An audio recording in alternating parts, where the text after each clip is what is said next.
me plot 104 vendime për vazhdimin e paraburgimit për 4 shëmë bashkëresht.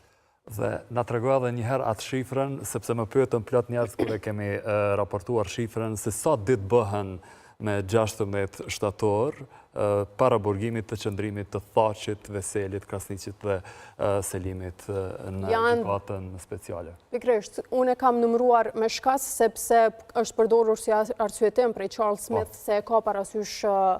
qëndrimin, por janë 2141 ditë deri më 16 shtator që këta respektivisht 2142 për shkak që Jakub Krasniqi ishte arrestuar më herët me 4 nëntor të vitit 2020. Po ashtu Recep Selimi, që do të thotë se kanë një ditë më shumë të numëruara në qendrën e paraburgimit në Scheveningen, kur edhe ishin transferuar. Në fakt, këta dy ishin transferuar me 4 nëntor, apo të gjithë së bashku me 5 nëntor kishin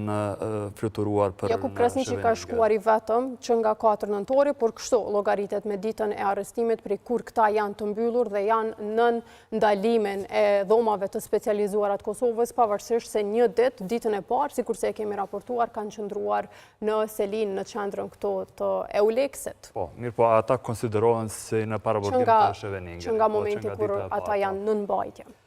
Mirë, mbase tash do ta kemi drejt për drejt nga Zagrebi, apo nuk e kemi, do të flasim edhe për çështje tjera, për shembull për Pjetër Shalën, i cili nuk dorëzohet dhe e çon, do thotë, kërkesën e tij për zhdëmtim edhe në kushtetuesën e gjykatës speciale. Pjetër Shala, do të thotë avokati kryesor i Pjetër Shalës, Jean-Louis Gillison, ka shprehur dëshirën përballë pra gjykatës speciale që çështjen e zhdëmtimit për çka është marrë një vendim javën e kaluar më 25 qershor që t'i refuzoi kërkesa e Pjetër Shalës për të mos i zhdëmtuar pra me 208.000 euro financiarisht 8 viktimat për cilat është dënuar në dhomën e apelit tashmë me 13 vjet burgim, që ta referoi këtë çështje në gjykatën kushtetuese, që është edhe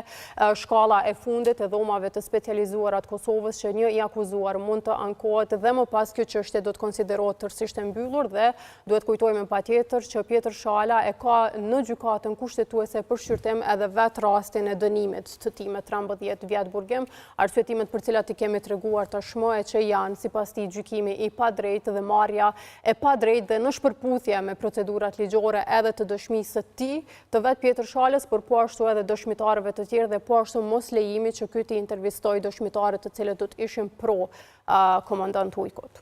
Shumë detaje nga kronika Hagës, me patjetër do t'jemi edhe javëve dhe ditëve në vijim rreth këtyre detajeve. Tash kthehemi me sinjal në Kroaci. Ermina Lekaj Përlaskaj, që është këshilltare në Ministrinë e